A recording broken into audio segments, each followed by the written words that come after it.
কুরবানি কবুল হওয়ার জন্য তাকওয়া অত্যন্ত গুরুত্বপূর্ণ।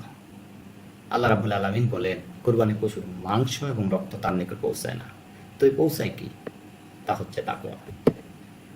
আর তাকওয়াটা কোথায় থাকে? আল্লাহ রাসূল তার কলবের দিকে 3বার ইশারা করে বলেছেন, তাকওয়া এখানে, তাকওয়া এখানে, তাকওয়া এখানে।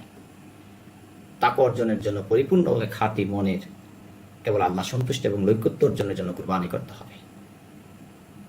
সাইয়েদনা হযরত ইব্রাহিম আলাইহিস সালাম বৃদ্ধ বয়সে পাওয়া সন্তানকে আল্লাহর জন্য উৎসর্গ করেছিলেন।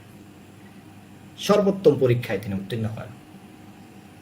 হযরত ইব্রাহিম এবং ইসমাইল আলাইহিস সালাম ত্যাগ এবং তিতিক্ষা, তাদের নজরানা যে পেশ করেছেন, তার জন্য আমাদের পথ সহজ হয়েছে। কিন্তু আমাদের থাকতে হবে খাঁটি নিয়ত, শুধু আল্লাহর সন্তুষ্টি অর্জন।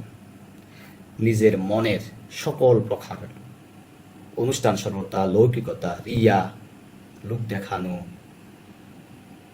কাজকর্ম থেকে আমাদেরকে বিরত থাকতে হবে।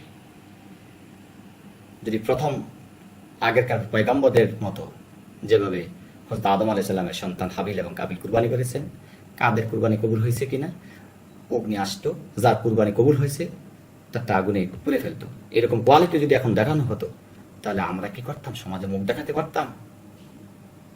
ভাবনার বিষয়। সুতরাং আমাদের এই কুরবানিকে একমাত্র সহি নিয়তে করতে হবে, তাকওয়া অর্জনের মাধ্যমে।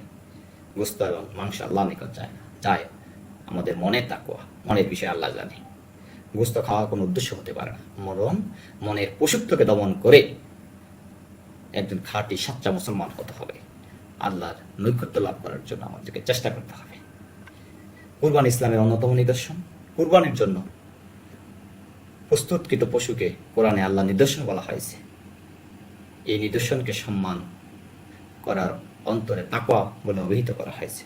আসুন আমরা কুরবানি করার মাধ্যমে সর্বোচ্চ তাকওয়াবানে বলিয়ান হয় আল্লাহর প্রিয় বান্দাদের অন্তর্ভুক্ত যেন হতে পারি। আল্লাহ সেই মর্যাদা আমাদের দিক। আমিন। আসসালামু আলাইকুম ওয়া রাহমাতুল্লাহি তাআলা ওয়া বারাকাতুহু।